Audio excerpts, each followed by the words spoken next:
এবারের ঈদুল আজহার ছুটি নিয়ে বড় সুখবর পেতে যাচ্ছেন ওমানের কর্মীরা।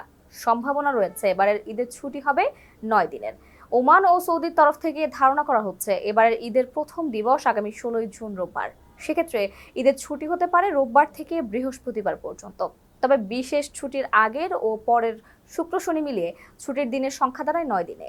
তাই মোটামুটি নিশ্চিত কর্মীরা এবার 9 দিনের লম্বা ছুটি পেতে যাচ্ছেন। 30 বছর ধরে সঠিক অনুমান করার সুনাম রয়েছে ওমান অ্যাস্ট্রোনমিক্যাল সোসাইটির পর্যবেক্ষক প্রধান আব্দুল ওয়াহাব আল বুসাইদের। তিনি বলেন, জ্যোতির্বিদ্যার গণনা অনুযায়ী আগামী 7 জুন জিলহজ মাস শুরুর সম্ভাবনা রয়েছে।